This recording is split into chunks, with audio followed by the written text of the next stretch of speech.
వందేమాతరం.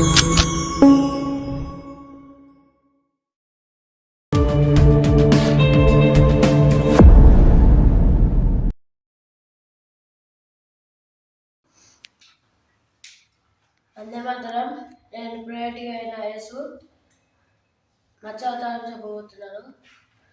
సత్యవ్రతుడు అనే ఒక మానవుడు ఉండేవాడు. అయితే గోదావరి నదిలో స్నానం చేస్తుండగా ఒక చేప ఆయన చేతిలో పడింది. అయితే ఆ చేపని అందులో వేస్తుండగా ఆ చేప అన్నది అది నదిలో వస్తే మొసళ్ళు పెద్ద చేపలు ఇంకా అవి తినేస్తాయి. అందుకే నన్ను అందులో వేయకూడదని అంటే ఇక ఒక కుండలు వేస్తారు. ఆ కుండలు వేస్తే అది ఇంకా పెద్ద అవుతుంది. అలాగే కమండంలో వేస్తే పెద్ద అవుతుంది. అప్పుడు సత్యవ్రతునికి అర్థమవుతుంది ఇది అసలు మామూలైన చేప కాదు, శ్రీ మహావిష్ణువు అని. అప్పుడు మత్స్యావతారం ఇలా ఉంటుంది. 7 రోజులకి ఒక వడరి నేను పంపిస్తాను. అప్పుడు అందులో సప్తఋషులు ఇంకా మొక్కలు జంతువులని తీసుకొని వెళ్ళు అంటే అప్పుడు వాళ్ళు వెళ్ళిపోతారు. అప్పుడు పాతాళం కింద హయగ్రీవుడు అనే రాక్షసుడు ఉంటాడు. ఆయన బ్రహ్మదేవుని ముక్కు నుంచి వేదాలను దొంగిలించి పాతాళం కింద దాచుకుంటాడు. అయితే అది ఓడబోతుండగా మొత్తం చెడిపేశాడు. అయితే ఇక మత్స్యావతారంలో ఉన్న దేవుడు వచ్చి ఆయనతో పోరాడతాడు. ఇక అప్పుడు వేదాలను తీసుకెళ్ళి బ్రహ్మదేవునికి ఇస్తాడు. అప్పుడు సత్యవ్రతుని కాపాడి వెళ్ళిపోతాడు. నేను ప్రయాక్టివ్ జర్నలిస్ట్ని. ఇప్పుడు కుర్మావతారం చెప్పబోతున్నాను. ఒకప్పుడు దేవతలకి అధిపతి అయిన ఇంద్రుడు దారిలో వెళ్తుండగా దుర్వాస మహాముని ఇంద్రుడికి ఎదురవుతాడు. ఇంద్రుడు మహామునిని అవమానిస్తాడు. అయితే మహాముని అతన్ని శపిస్తాడు. అయితే ఇంద్రుడు రాక్షసులతోని పోరాటం జరిగినప్పుడు దేవతలకి చాలా గాయాలయ్యి ఓడిపోతారు రాక్షసులతోని. అయితే ఇంద్రుడు తన రాజ్య పరిపాలనని కోల్పోతాడు. అందుకని దేవతలు ఇంద్రుడు కలిసి మహావిష్ణువు దేవుడికి వెళ్తారు. అయితే మహావిష్ణువుకి వాళ్ళ బాధలు రాక్షసులు ఏం చేశారో చెప్తారు. అయితే మహావిష్ణువు మీరు అమృతం చేజిక్కించుకుంటే మీ సమస్యలన్నీ తీరిపోతాయని ఇంద్రుడితోని దేవతలతోని చెప్తాడు. అయితే ఇక చెప్పినాక అందరు కలిసి దేవతలు రాక్షసులు అందరు కలిసి క్షీరసాగర మదనం అనే కార్యక్రమాన్ని జరపాలని చెప్తాడు. అయితే బలిచక్రవర్తి ఆధ్వర్యంలో జరపాలి, పాల సముద్రంలో జరపాలి అని చెప్తాడు. బలిచక్రవర్తి దగ్గరకు పోయి అందరూ దేవతలు రాక్షసులని అడిగినాక సరే అని బలిచక్రవర్తి చెప్తాడైతే మందర అనే పర్వతం వాసుకి అనే సర్పంతో చిలుకడానికి మొదలు పెడతారు. అయితే చిలుకుతుంటే మధ్యలో వాసుకి ఆ సర్పం విషం కక్కుతుండగా శివుడు వచ్చి విషానంక మింగి తన కంఠంలో దాచిపెట్టుకుంటాడు. అయితే అప్పటి నుంచి శివునికి నీలకంఠుడు అనే పేరు వచ్చింది. ఎందుకు దాచిపెట్టుకుంటాడంటే బయటికి వదిలితే అందరూ విషయంతో చనిపోతారని కంఠంలోనే దాచిపెట్టుకుంటాడు. తర్వాత ఇంకా కొద్దిసేపు అలానే చిలుగుతుంటే పర్వతం మెల్లమెల్లగా మునిగిపోతుంటుంది. అయితే అప్పుడు దేవతలు రాక్షసులంతా కలిసి ఒకసారి మహావిష్ణువుని తలుచుకుంటుంటారు. అయితే అప్పుడు మహావిష్ణువు నవ్వుతూ ఇలా అంటారు, మీరంతా ఒక పొరపాటు చేశారు. మీరు ఈ క్షీరసాగర మదాన్ని ప్రారంభించే ముందు గణేశుని పూజ చేయకుండానే మొదలు పెట్టారు. అందుకని మీకు ఇలా సమస్యలు వస్తున్నాయి అని చెప్తారు. అయితే వాళ్ళంతా తప్పు తెలుసుకొని మళ్ళా గణేశుని పూజ చేసి మాలో చిలకడం మొదలు పెడతారు.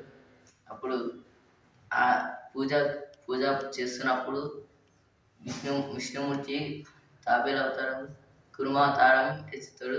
పోయి పర్వతం కింద విష్ణుమూర్తి ఈపు పెడతాడు. కుర్మావతారం ఈపు పెట్టి ఇక అందరు అనుకుంటారు అమ్మయ్య అనుకొని క్షీరసాగర మదాన్ని ప్రారంభిస్తాడు. కొద్దిసేపు అయినాక చిరుకుతుండగా కొన్ని రూపాలు బయటకు వస్తుంటాయి. దాని తర్వాత చివరిలో ఒక బంగారు పత్రిలో అమృతం బయటకు వస్తుంది. అయితే అమృతం కోసం దేవతలు రాక్షసులు కొట్లాడుతుంటే అప్పుడు విష్ణుమూర్తి ఉండి జగన్మోహిని రూపంలో బయటకు వచ్చి అమృతం అందరికీ వస్తా అని చెప్పి మళ్ళా రాక్షసులకు వస్తే మళ్ళా దేవతలని అందరినీ చంపేస్తారని చెప్పి దేవతలకి మాత్రమే ఇస్తారు, రాక్షసులకి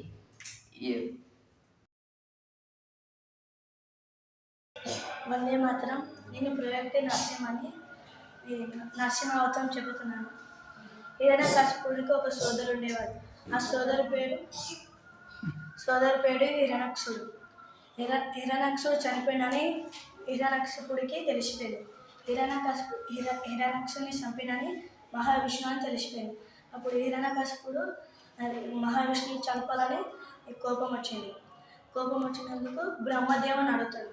బ్రహ్మదేవుడు అడగగానే బ్రహ్మదేవుడు వచ్చిండు. అప్పుడు రాగానే బ్రహ్మదేవుడు ఏంది హిరణ్యకశిపుడు నీ కోరికను తెలుపు అంటాడు. హిరణ్యకశిపుడు చెప్తాడు, ఇంటి బయట కానీ ఇంటి లోపల కానీ చీకట్టలు కానీ వెలుగులు కానీ ఐదులంతానే బతుకున్న ఆడలతో కానీ అని చంపరావదని అంటాడు. బ్రహ్మదేవుడని సరే అని తటస్థ ఇస్తాడు.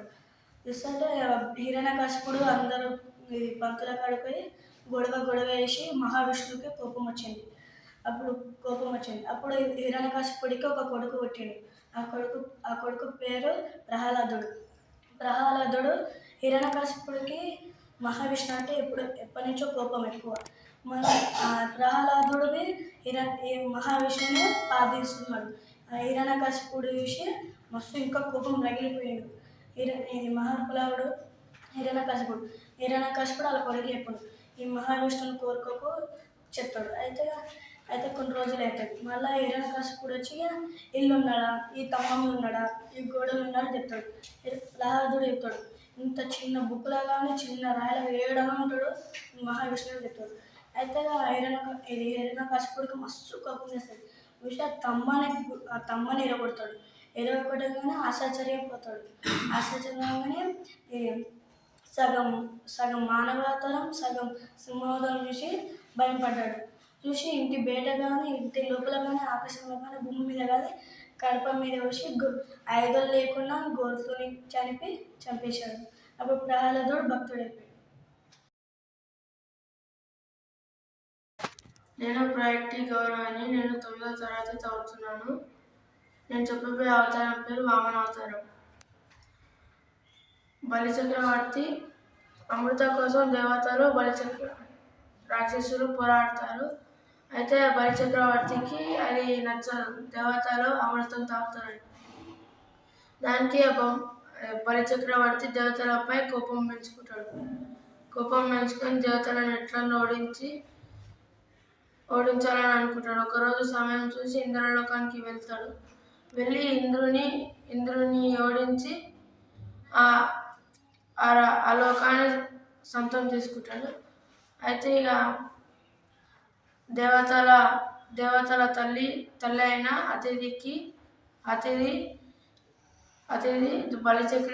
బలిచక్రవర్తి వల్ల కుమారులు బాధపడుతున్నారని అప్పుడు అతిథి మహావిష్ణువుని ప్రార్థిస్తుంది.